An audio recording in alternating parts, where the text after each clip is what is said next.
Estas cosas por hacer que se nos olvidan que las personas son muy valiosas y las tratamos como cosas, tratamos a la gente como cosas. Pero mantenga su Biblia abierta en segunda carta a Timoteo 4:9. Ahora, déjenme ponerles en contexto algunas cosas. Pablo fue un hombre a quien el Señor salvó de manera extraordinaria. Un hombre a quien el Señor perdonó. Y una vez que lo rescató el Señor, el apóstol Pablo se le entregó de lleno a la predicación. Ahora, ustedes quizás han escuchado, otros no, lo que era el apóstol Pablo. Pero yo quiero leerles un texto en la primera carta a Timoteo, capítulo 1, versículo 12. Para que tengan una idea de quién era Pablo. Pablo era un abogado. Pertenecía a la clase de los fariseos, era un estudioso, un rabí, un experto en la ley, había sido instruido por uno de los mejores maestros de ese tiempo que se llamaba Gamaliel, era, por decirlo de alguna manera, un PhD, tenía unos 2 o 3 doctorados en leyes, era un intérprete de la ley, era fariseo, era un rabí, y para ser rabí de ese tiempo se requería estudiar muchísimo. En ese tiempo las universidades eran muy distintas como eran hoy. Si el maestro era bueno, los alumnos se inscribían. Si el maestro no era bueno, los alumnos no se inscribían. Entonces era difícil, ¿verdad? Por eso Gamaliel era tremendo maestro, era el de los mejores, y Pablo fue su alumno. Y eso significa que muy pocos llegaban a ese nivel de estudios como llegó el apóstol Pablo. Pero el apóstol Pablo en un momento en su carrera se le subió los títulos a la cabeza: el orgullo, la arrogancia, la prepotencia, la altivez de creer que sabe más que los demás, de creer que tiene la respuesta a todo. Eso es demoníaco y es perverso. Y en una oportunidad, un hombre temeroso de Dios, que era simplemente un servidor, que solo hacía era limpiar las mesas y servirle comida a los pobres y a las viudas y darle de comer a la gente pobre, la gente levantaron contra él un falso testimonio y lo apedrearon. Y cuando este hombre humilde, siervo humilde, está muriendo, toman las ropas de él, de este hombre servidor, y se las lanzan a los pies de un joven. Y la ropa de este mártir llamado Esteban, las ropas se las quitan y las lanzan y caen a los pies de un hombre joven, arrogante, soberbio, insoportable, criminal.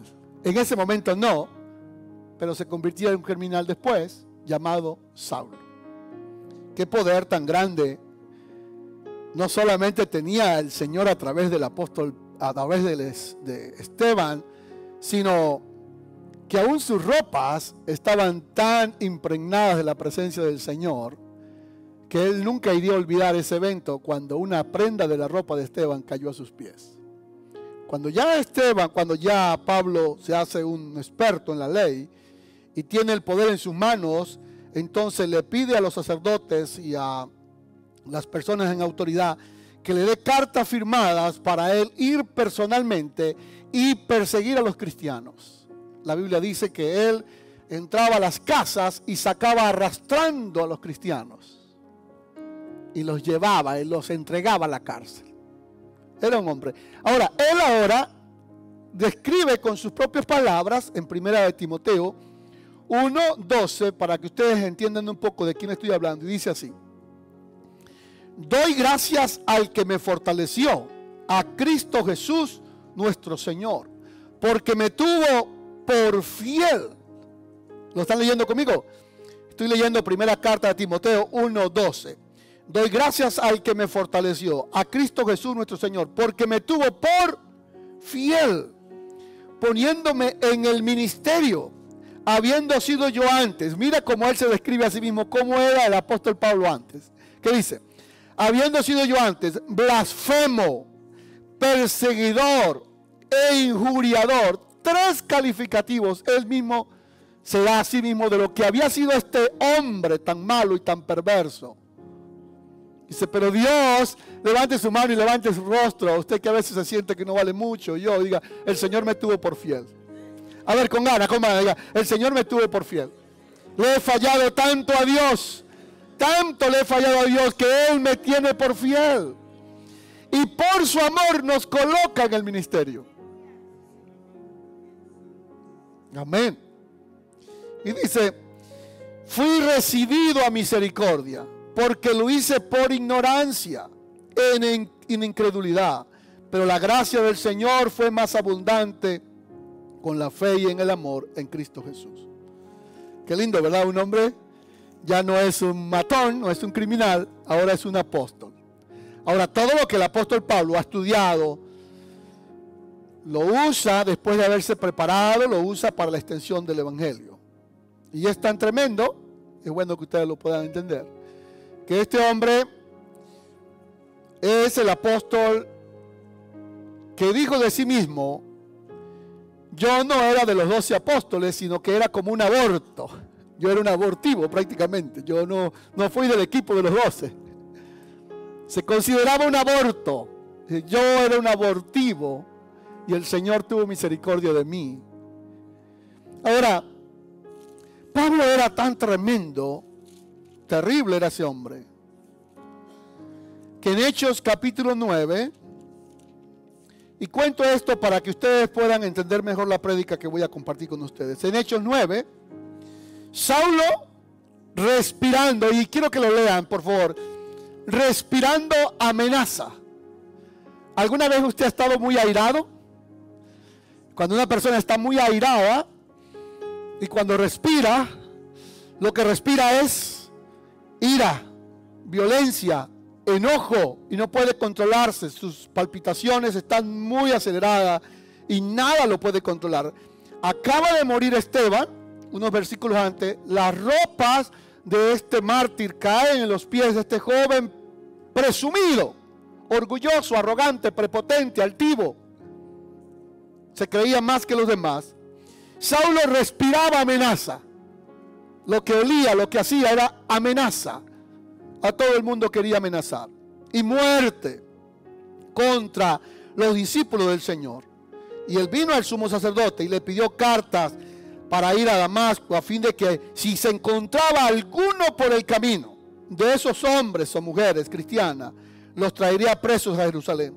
Mas yendo por el camino, aconteció que al llegar cerca de Damasco, repentinamente le rodeó un resplandor de luz del cielo, y cayendo en tierra, oigan bien, oyó una voz que le decía, Saulo, Saulo. Este es el nombre que tenía él por ser ciudadano romano. Saulo significa pequeño Saúl, pequeño, hombre pequeño, hombre pequeño. El Señor no lo llamó por su nombre con que él quería ser llamado después, sino dijo, tú eres un hombre pequeño, delante de mí. Amén. Es que el Señor te mira a ti y te dice, ¿cuál es tu arrogancia? ¿Cuál es tu orgullo? Tú delante de mí eres un hombre pequeño, pequeño hombre. ¿Qué te pasa? ¿Por qué me persigue? Le dice el Señor. Y él le dijo, miren esto que le dice Pablo, ¿quién eres, Señor? Era un experto en la ley, conocía las escrituras de tapa a tapa, pero no sabía quién era el Señor. ¿Quién eres, Señor? Y él le dijo, yo soy Jesús, a quien tú persigues.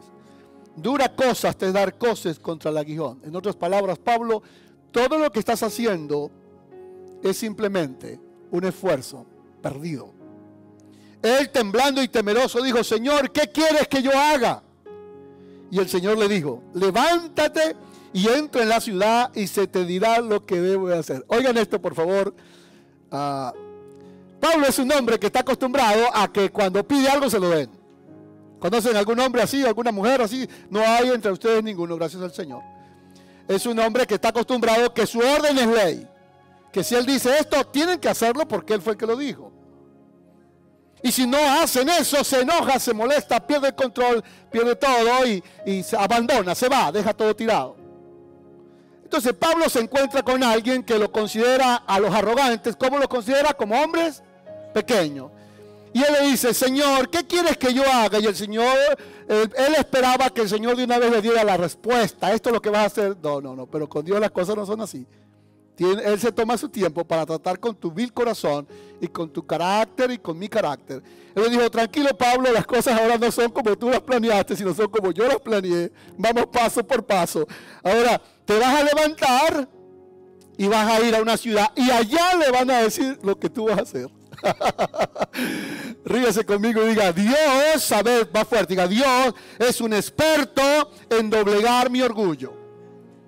Dios usa las maneras más efectivas para doblegar tu orgullo, tu arrogancia, mi arrogancia, hasta que lo vuelve pedazos. Él se va a la ciudad y los hombres que iban con Saulo, porque él no viajaba solo, él era un eminente, un hombre muy respetado, se pararon atónitos oyendo la voz, pero no vieron a nadie. Entonces Jesús se levantó de tierra y abriendo los ojos, Saulo, perdón, no veía a nadie, así que lo llevaron por la mano. ¡Qué humillación! Y lo metieron en Damasco, donde estuvo 3 días sin ver, ni comió ni bebió. Había entonces en Damasco un discípulo llamado Ananías, a quien el Señor le dijo en visión, Ananías, y él respondió, aquí estoy, Señor. Levántate, ve a la calle que se llama derecha, y busca en casa de Judas a uno llamado Saulo de Tarso, porque aquí que él está orando. ¿Cuántos días llevaba de haber tenido encuentro con el Señor? ¿Cuántos días llevaba? Y ahora, ¿qué está haciendo? El que respira amenaza, el que quiere matar a medio mundo, el que quiere imponer sus títulos, está orando. Y realmente esto es lo que Dios hace con nosotros. Nos vuelve pedazos para hacernos gente que anhelamos estar de rodillas delante del Señor. Y Ananías, entonces Ananías dijo, Señor, yo he escuchado mucho de este hombre, que ha hecho muchos males a los santos en Jerusalén. He aquí que tiene autoridad de los principales para aprender a los que invocan en tu nombre. El Señor le dijo, ve porque instrumento escogido me es este, para llevar mi nombre en mi presencia a los gentiles y a los reyes de los hijos. Y quiero que miren esta palabra final que Dios le dijo a Ananías que le dijera a Pablo, porque yo le mostraré cuánto le es necesario. Por favor, véanla en su Biblia. Yo le mostraré a Pablo cuánto le es necesario padecer por mi nombre. Dios no es vengativo, hermanos. ¿Están conmigo en esto? Dios no es vengativo, pero hay algo que no puedes tú olvidar y yo. Todo lo que el hombre sembrare, va a cosechar. Este gran hombre que hizo sufrir a tanta gente, un día también tendría que sufrir. Y no era porque Dios estaba cobrando, es porque esa es la ley de la vida. Él más tarde, inspirado por el Espíritu Santo, lo escribió en Gálatas 6. Y digo, todo lo que el hombre sembrare, eso también cosechará. Entonces les mostré un poco el panorama del apóstol Pablo, que el Señor lo salva. Ahora vamos a viajar en el tiempo. Él predica por España, por Asia, por todas las ciudades, todo. Las 3/4 partes del Nuevo Testamento las escribió él. ¿Está escuchando bien? Las 3/4 partes de todo el Nuevo Testamento las escribió el apóstol Pablo. Ahora, sígueme por favor. Él es preso en Roma la primera vez. Ya es un misionero, un hombre de Dios. En Roma para ese momento no había persecución. Lo tienen preso, pero está preso, según el libro de Hechos, en su casa. Está pagando casa por cárcel. Y le permiten que él pueda predicar ahí, la gente vaya y le predica. Ahora, si al final de sus días, él lo arrestan de nuevo, pero ahora va a parar a una cárcel en Roma, y el que está en ese momento el emperador que está en ese momento es una bestia salvaje. Se llamó Nerón. Nerón fue una bestia que no tuvo misericordia ni de su propia madre. Era un hombre perverso y le gustaba ver el fuego, la candela. Así que los historiadores piensan que él fue el mismo que provocó el incendio en Roma. Un incendio que duró entre 6 y 7 días. Nerón, enfurecido, culpó a los cristianos y dijo que todos los creyentes habían sido responsables del gran incendio de Roma. Así que se desató la más perversa y gran persecución a los cristianos. Ahora, Pablo no es un joven, es un misionero, es un apóstol. Ya está en su etapa final de la vida, predicando, formando iglesias. Está en un calabozo donde encontrarlo era difícil. Pero hubo uno de su equipo que lo encontró y supo dónde estaba. Ahora, está ahí en Roma, está en esa cárcel, en un edificio que el emperador había construido para todos los enemigos del gobierno. Construyó ese edificio para meter en esos calabozos a los enemigos del gobierno. Y allá va a parar el apóstol Pablo. Él sabe que a diferencia de la primera vez, él no va a salir ya más de la cárcel. La primera vez, él sabe que va a salir de la cárcel, pero esta vez él sabe que no va a salir más de la cárcel. Que de ahí de ese calabozo, él va a salir a la guillotina y que en unos días pronto, un soldado romano dejaría caer esa cuchilla con un filo agudizante y cortaría la cabeza de Pablo para siempre. Y en efecto, ocurrió así. En efecto, ocurrió así. Cuando él pronunció esas palabras que dijo: he peleado la buena batalla, he acabado la carrera y he guardado la fe. Minutos después, su cabeza estaría en el patíbulo y alguno de esos soldados a salario dejaría caer esa espada, esa cuchilla penetrante, y ahí terminaría la vida física del gran apóstol Pablo. Ahora, este contexto histórico que les he explicado es para poder entender esto que vamos a mirar. Quiero que vayan conmigo para ver ahora. Ya saben que él está en una cárcel. Ya saben que ahí donde está es muy difícil. Entonces yo quiero mostrarles que es tan importante que nosotros valoremos a las personas. Porque tú jamás sabrás cuándo es el último día de tu vida. Y yo no vine a entristecerlos ni a... Pero tú jamás sabrás cuándo no tendrás a las personas para disfrutarlas. A veces no tendrás más a tus padres. A mí me da mucho coraje cuando veo a la gente llorar por sus padres cuando mueren. Uno llora, por supuesto, pero a veces hacen espectáculos que uno dice: ¿realmente fuiste así con tu madre y con tu padre cuando estaban vivos? Los cristianos históricamente alababan al Señor cuando un familiar moría. Ha hecho una gran tarea y ahora entra en el gozo de mi Señor. Amén. La gente que a veces vuelve en espectáculos de que normalmente es porque siempre tienen muchas cosas que no hicieron. Vamos a mirar entonces. Ahora está en la cárcel y quiero que lean conmigo. Procura venir pronto a verme. ¿A quién está escribiendo esta carta? A Timoteo. ¿Y quién es Timoteo? Un muchacho que Pablo tomó cuando tendría apenas unos 16 años, en Listra. Era hijo de un padre griego y una madre judía. Pablo lo toma como discípulo, lo entrena, le enseña todo lo que sabe, lo forma, es su discípulo amado. Y cuando el apóstol está contando los días que seguramente en cualquier momento lo llamarán, él será el próximo que vaya a la guillotina, Pablo le escribe a su hijo Timoteo y le dice: procura venir pronto a verme. Por favor, haga todo lo que pueda para que venga y nos veamos, porque yo no creo que lo vea más. Entonces aquí viene Demas, léalo conmigo en voz alta, diga: me ha desamparado. A ver, digamos juntos: Demas me ha desamparado, amando a este mundo, y se ha ido a Tesalónica. Déjenme hablarles un poquito de Demas. ¿Quién es Demas? ¿Y qué representa Demas en nuestra vida? Y quiero que le preste muchísima atención a esto, esposo, esposa, padre o madre. Demas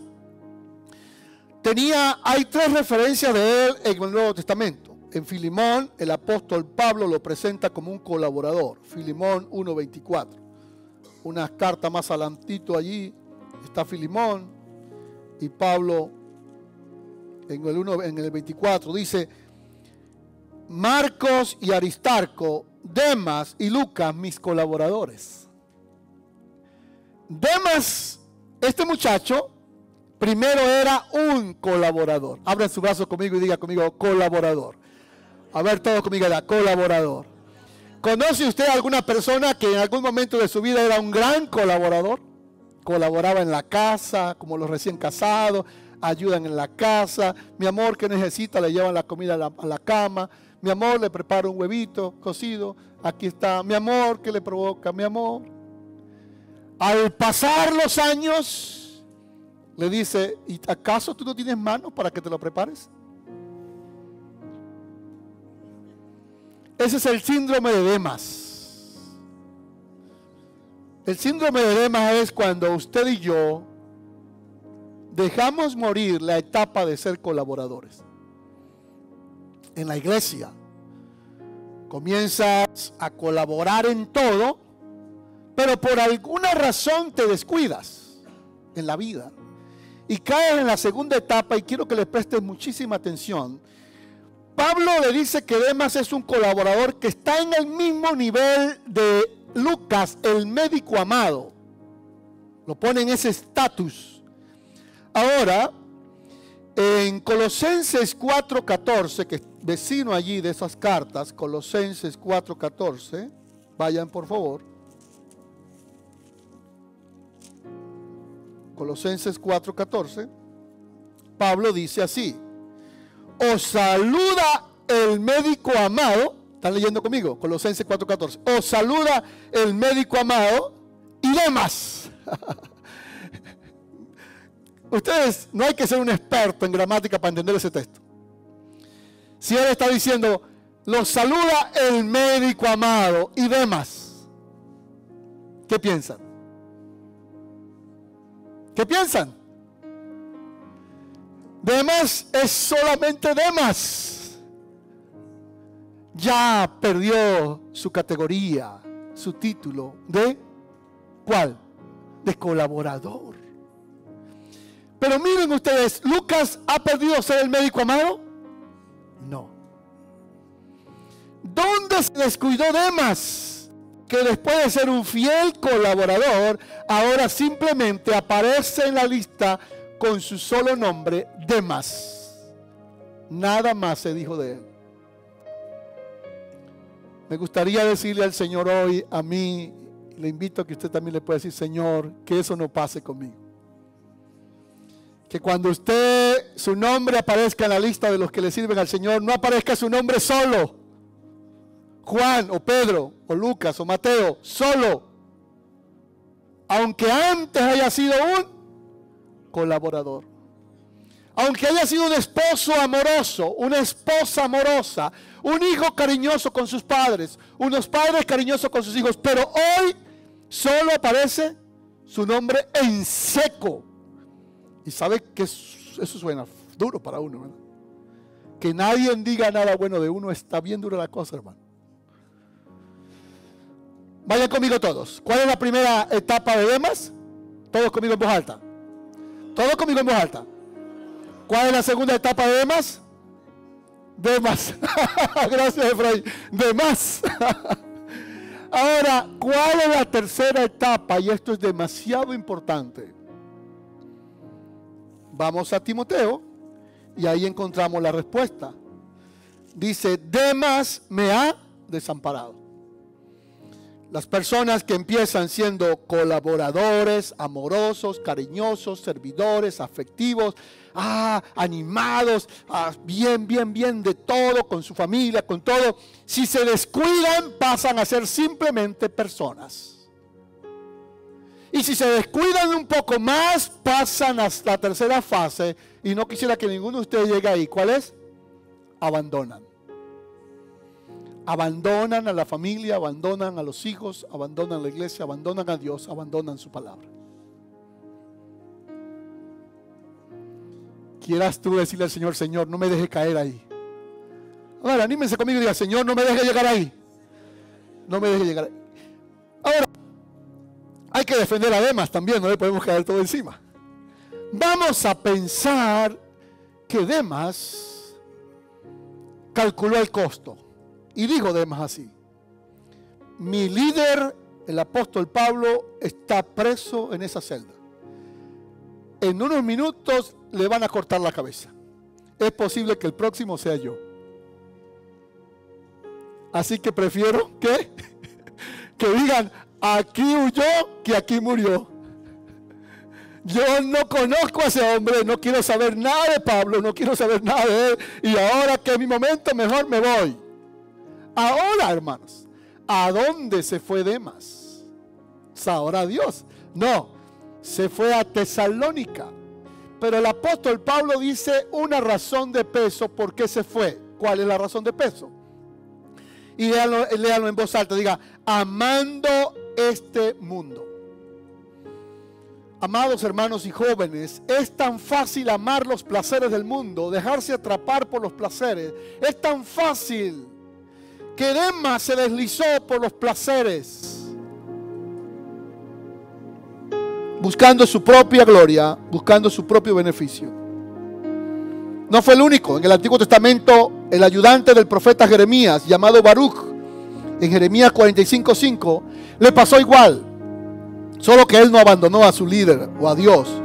Pero Dios se lo advirtió y le dijo a Baruch, Baruch, no busques para ti grandeza, porque aquí que yo traigo mal sobre toda la tierra, pero daré tu vida por botín en todos los lugares donde fueres. Baruch, no te vayas a deslizar, cuídate, no busques para ti grandeza. Amén. Ya hemos aprendido hoy entonces que debes valorar a las personas que están contigo y no debes perder nunca el nivel de ser ¿cuál? Pero póngale ganas y diga colaborador. ¿Dónde? En mi casa, en la iglesia, en mi trabajo, con mis pastores, con mis amigos, con mis hermanos. Colaborador. Veamos ahora a Lucas. Dice Pablo en el versículo 11, solo Lucas está conmigo. Lucas era un gentil del cual todos hablaban bien. Voy a mencionar solo un detalle de Lucas. En Hechos capítulo 27, cuando el apóstol Pablo va preso a Roma y va en una embarcación que dura meses para llegar a Roma, para que Lucas esté con Pablo ahí en la cárcel, oigan por favor, para que Lucas esté con Pablo en el calabozo, en la cárcel, pendiente de él, solo era posible, según los estudiosos de esto, por una sola cosa. Cuando un prisionero romano iba a ser llevado a Roma para ser condenado y procesado y puesto en la cárcel, se le permitía llevar a 2 esclavos con él, para que estuvieran de alguna forma pendientes en algunas cosas. Lucas no era esclavo, Lucas era un médico de profesión, que años más tarde escribe el libro de Hechos y escribe el libro que lleva su nombre. Lo que significa que Lucas se hizo esclavo, se enroló como esclavo, asumió la posición legalmente de hacerse esclavo para poder estar con el gran apóstol Pablo y servirlo en el momento más oscuro de su vida.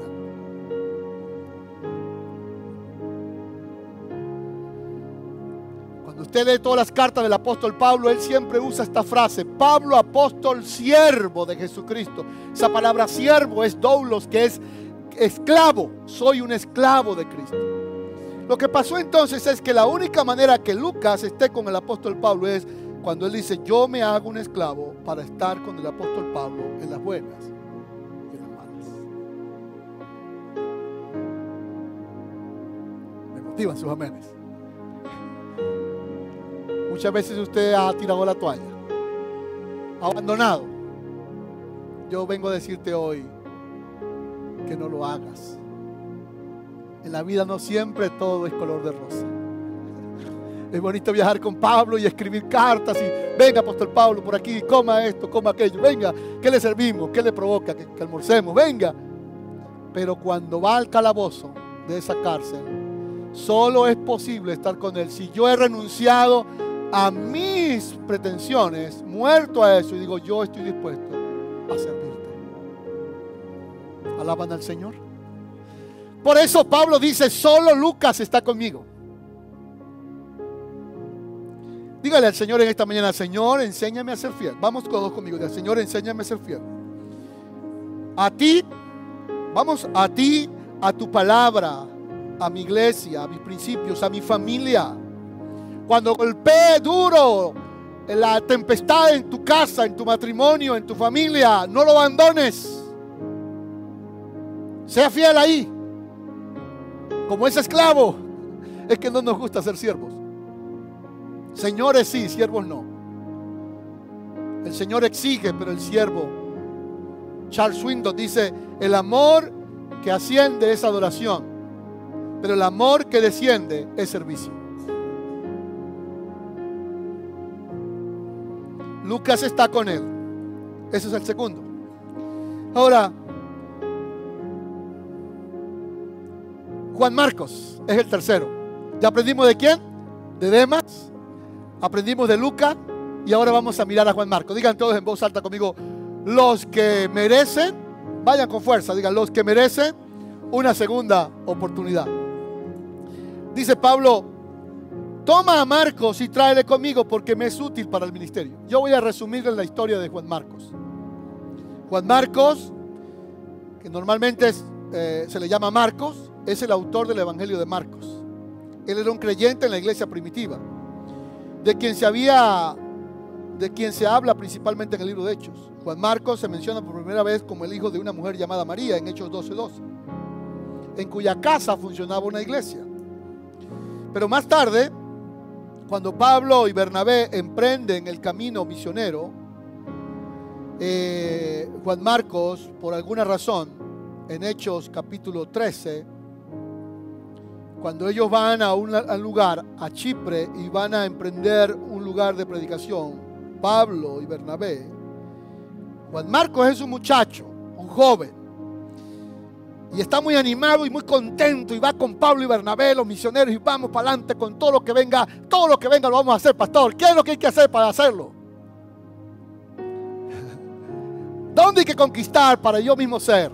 ¿Le ha pasado a usted en la vida eso? ¿Qué es los proyectos que hay que hacer? Cuente conmigo, que te hallará solo en el camino.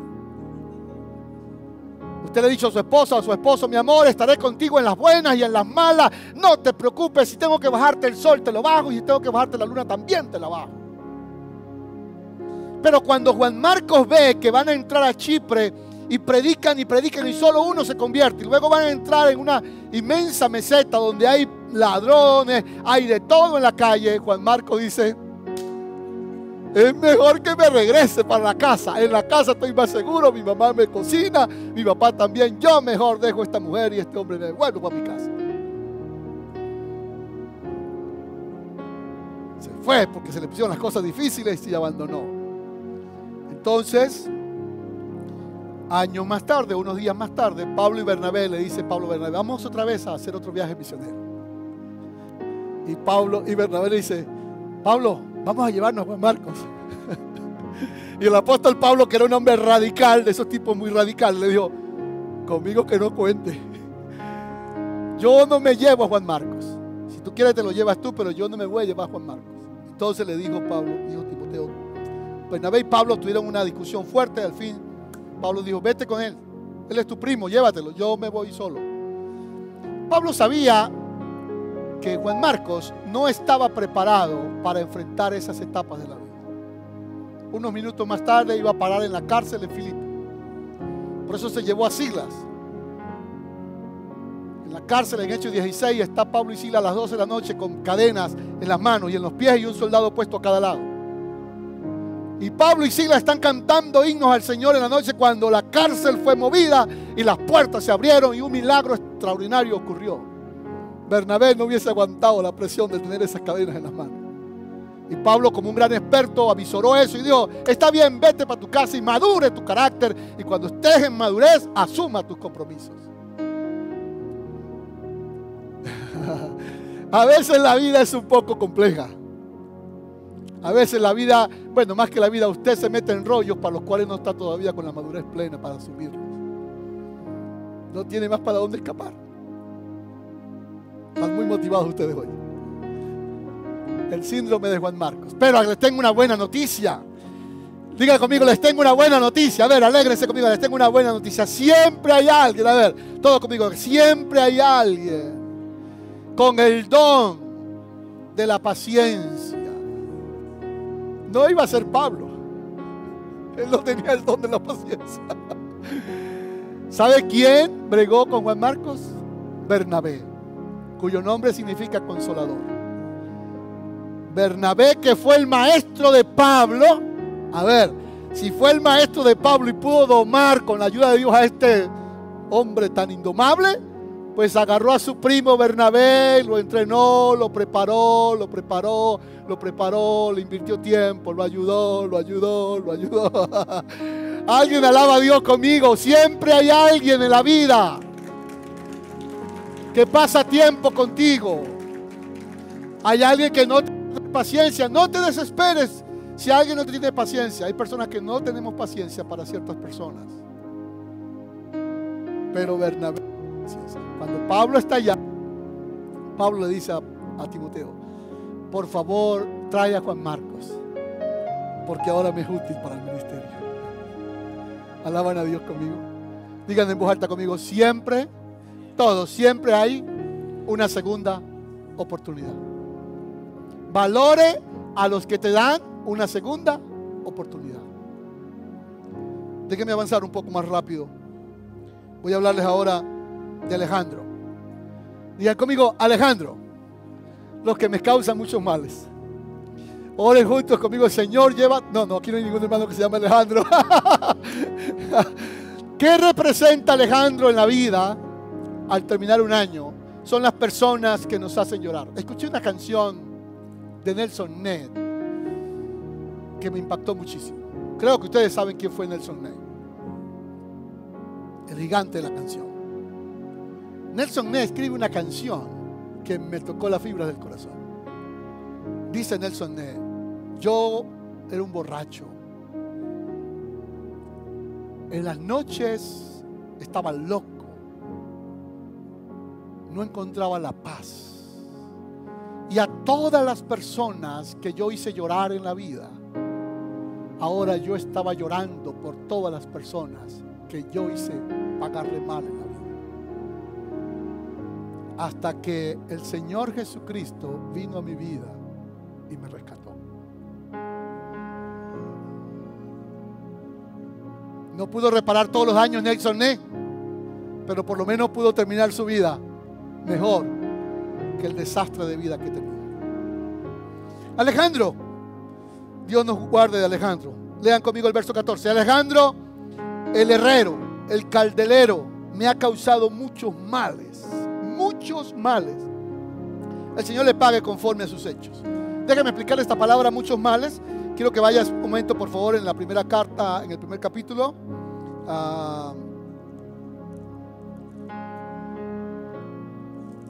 En la primera carta de Timoteo.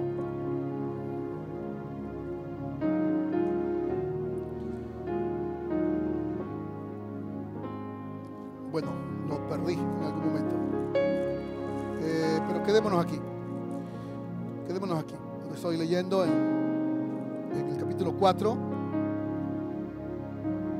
En el capítulo 4 te dice: Alejandro me ha causado muchos males. El Señor le pague conforme ¿a qué? A sus hechos. Guárdate tú también de él, pues en gran manera se ha opuesto a nuestra palabra. Déjeme explicar la palabra que se traduce del griego: nos ha causado muchos males.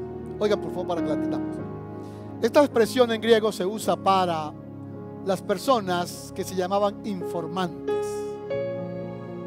Eran los que les informaban a las autoridades militares de las personas. En otras palabras, los acusaban bajo cuerda. Ya, yo no uso esa palabra, pero es la palabra coloquial. Los informantes son los que te acusan y te van y le hablan al juez. Ese era Alejandro. Se cree que Pablo fue preso en Roma, primero porque el Señor lo permitió, pero se cree que quien lo acusó o lo denunció fue Alejandro. Y por eso Pablo dice: me ha causado muchos males. Cuídate tú también, Timoteo, de que no le haga daño a ti. Ese tipo de personas también están en la vida. Oremos al Señor para que Dios los quite de nuestro camino, porque buscan siempre tu lado débil para hacerte caer. Pablo no había cometido ninguna cosa mala por la cual lo acusaban, pero ellos querían verlo caer. Alejandro, los que están lejos cumpliendo la misión, digan conmigo en voz alta: hoy doy gracias. Vamos conmigo: hoy doy gracias por los que también están lejos cumpliendo la misión. ¿Y quiénes son ellos? Lean por favor el 20. Erasto se quedó en Corintio y a Trófimo dejé enfermo. Perdón, lean por favor el versículo. Dejé mis lentes en alguna parte otra vez. Ok, lean por favor el versículo 10. Demas me ha desamparado, se ha ido a Tesalónica. Crescente fue a Galacia y Tito fue a Dalmacia. Hay personas que Pablo envió. Tito era un gran hombre de Dios. Tito era pastor de una iglesia. Y ellos se fueron a hacer una misión importante. No estaban con Pablo en ese momento. Debemos dar gracias por los que hemos enviado, por los que no están con nosotros. Algún líder, algún familiar, hermanos que están cumpliendo una misión en alguna parte del mundo. Recordémoslo en este día. Pero también debemos dar gracias a Dios por los que han expuesto su vida por nosotros. Levanta tu mano y diga: Señor, vamos todos. Señor, quiero darte gracias por las personas que exponen su vida por mí, que han hecho cosas por mí increíbles. Y quiero mostrarles ahora sí una de esas. Por favor, allí mismo donde estamos,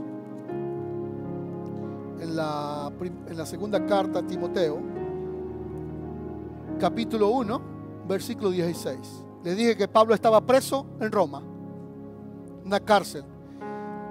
Dice el texto 16: tenga el Señor misericordia de la casa de Onesíforo, porque muchas veces me confortó y no se avergonzó de mis cadenas, sino que cuando estuvo en Roma me buscó solícitamente y me halló. No era lo mismo conseguir a un preso en una cárcel con un GPS, una identificación, sin nada. Este hombre fue celda por celda preguntando hasta que lo encontró. Hay gente que te ama tanto. Amén. Dile gracias a Dios por eso. Gente que te aman tanto, hermanos.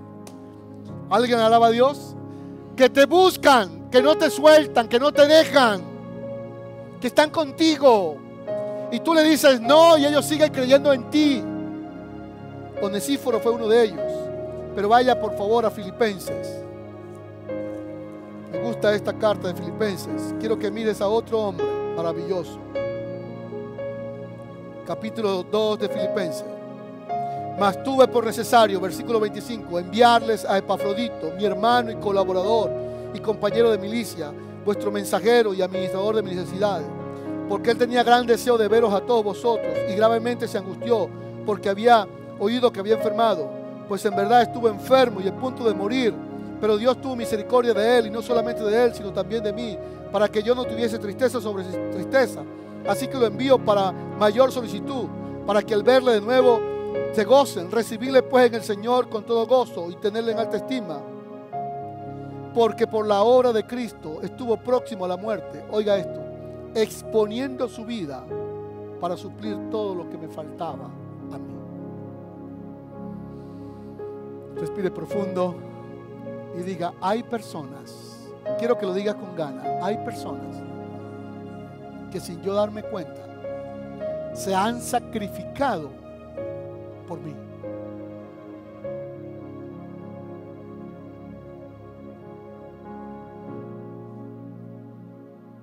Amén. Hay personas que sin usted hoy darse cuenta se han sacrificado por usted. Tengo una palabra del Señor. Hijos, hay padres que se han sacrificado por ustedes.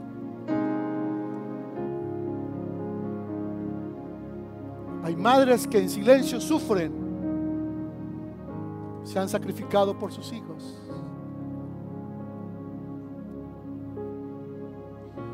A veces se han privado de lujos o de necesidades. Y en la iglesia hay hermanos y hermanas que sin usted saberlo se han sacrificado por usted.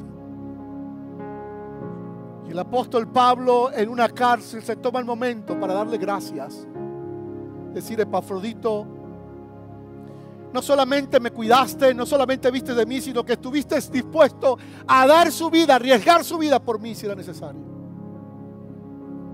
Esa gente vale, como decía un hermano mío, oro. Cuando tú ves un hermano que se preocupa por ti, una hermana que se preocupa por ti, esa gente valórala, cuídala. Alguien alaba a Dios.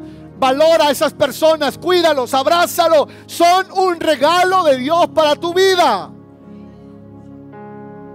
Cuando tú encuentres a alguien que se preocupe por ti, valóralo, cuídalo, aprécialo, estímalo, hónralo. Son un regalo de Dios para tu vida. En el momento en que Pablo habla de ellos, dice: esa gente es extraordinaria. Y déjame terminar con esto. Pablo le dice a Timoteo, y esta es la última: dé gracias a Dios por la gente fiel. Diga conmigo en voz alta: dé gracias a Dios por la gente fiel. Hay gente fiel que Dios ha puesto a tu lado. Dé gracias a Dios. Hay gente infiel. Bueno, ¿cómo se va a hacer? Pero dé gracias a Dios por los que son fieles. Óiganme, voy a cerrar el sermón con esto.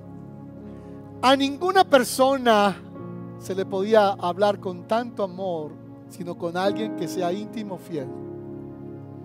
Él le dice: Timoteo, por favor, venga pronto a verme. Ya yo estoy para ser crucificado. Y la única persona, o la última persona, o la más importante que yo quisiera ver antes de morir, eres tú, Timoteo. Por favor, cuando venga, Timoteo, tráete a Juan Marcos. Nos va a ser de mucha ayuda. Y por favor, tráeme cuando vengas el capote que dejé en Troas. ¿Qué era el capote? El capote era un abrigo de piel donde solo se quedaba la cabeza por fuera, cubría todo el cuerpo para el invierno, para el frío. Piensen en esto. ¿No había en Roma algún hermano que pudiera llevarle un abrigo a Pablo en la cárcel? Dios te está hablando, ¿verdad? ¿No había cerca de Roma y cerca de la cárcel un hombre o una mujer que pudiera decir: me quito mi abrigo y se lo llevo al gran apóstol Pablo, que a través de su mensaje mi familia fue salva? ¿No había uno? ¿Uno solo? Pero aunque no hubiese uno, Pablo dice: Timoteo, por favor, tráeme el abrigo para el frío. En esta cárcel donde estoy, el frío es duro y ya se acerca el invierno. Y por favor, también cuando vengas, tráeme los libros, mayormente los pergaminos. Erasmo, que fue un teólogo muy reconocido, dijo: qué impresionante los enseres que tenía el apóstol Pablo en su casa.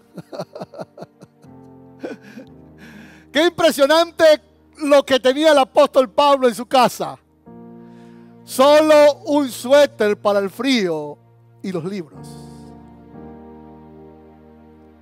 ¿Será que a la larga serán las dos cosas que te acompañarán cuando estemos en los días finales? La ropa que tienes puesta y donde puedas encontrar paz. Y él dijo estas hermosas palabras que quiero que te pongas de pie para que las leamos juntos. Todos me desampararon. ¿Recuerdan quién dijo esta palabra también? ¿La recuerdan quién la dijo? Jesús. ¿Dónde? En la cruz. Padre mío, ¿por qué me has desamparado? Pablo ahora en la cárcel dice: todos. Están mirándome acá, todos ustedes digan conmigo: todos. ¿Cuántos? Hermano mío y querida mía, ¿por qué te entristeces cuando alguien te abandona? Pablo dijo: todos me desampararon. Solo está aquí Lucas. Que no te vayas, Lucas. Un nombre para una buena película. No te vayas, Lucas. Timoteo llega pronto. Nadie estuvo conmigo, pero el Señor estuvo a mi lado. Léalo con la mano levantada. El Señor estuvo a mi lado, me dio fuerza para que por mí fuese cumplida la predicación y que todos los gentiles oyesen. Así fui librado de la boca del león. Esa palabra león ahí significa Nerón. Se refiere a Nerón.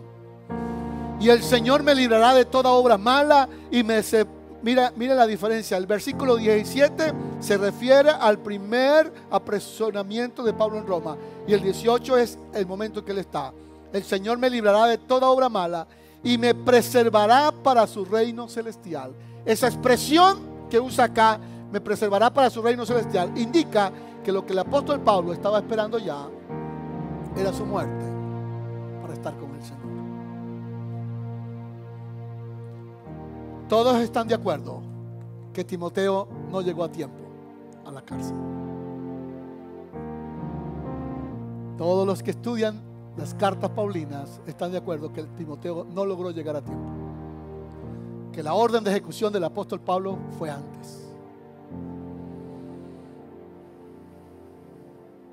No se entristezca como los que no tienen esperanza. Valoren a las personas que están a su lado. Creo que Timoteo no quedó con carga de conciencia, porque Timoteo fue impresionante. Y mira cómo lo dice. Mira cómo habla Pablo de Timoteo. Me gustaría que así hablara el Señor de nosotros. A mí me gustaría que mi pastor hablara así de mí, que mi supervisor hablara así de mí, que mi esposa hablara así de mí, que mis hijos. Me gustaría que hablaran así. Dice en el Filipenses 2:19, espero en el Señor Jesús enviarle pronto a Timoteo para que yo también esté de buen ánimo al saber de mis asuntos. Mira cómo dice, pues a ninguno tengo del mismo ánimo y que tan sinceramente se interese por vosotros, porque todos buscan lo suyo propio, no lo que es de Cristo Jesús. Pero ustedes conocen los méritos de Él, que como un hijo a un padre ha servido conmigo en el Evangelio. Amén. Padre, hoy hemos sido exhortados en tu palabra. Hay personas muy especiales en nuestras vidas. Nuestros padres, amigos, hermanos, hermanas. Hay personas que nos han abandonado como Demas. Hay personas que nos han hecho muchos males como Alejandro. Hay personas que nos han marcado la vida negativamente. Pero hay muchas personas, Señor, como Lucas, fiel, como Títico, como Tito, como Epafrodito. Hay gente como Timoteo, Señor. Ayúdame a ser un Timoteo, que yo pueda servir a mis hermanos, que yo pueda amar y acompañar a mi familia, a mi iglesia, a mis líderes. Amado Jesús, hagan juntos esta oración conmigo. Díganle, Señor Jesús, hoy me rindo ante ti. Esta palabra me ha exhortado para yo valorar a los que están cerca de mí, para yo valorar a las personas con las que tú me has bendecido. Quiero que tomes un minuto allí donde estás y ore por el que está cerca suyo.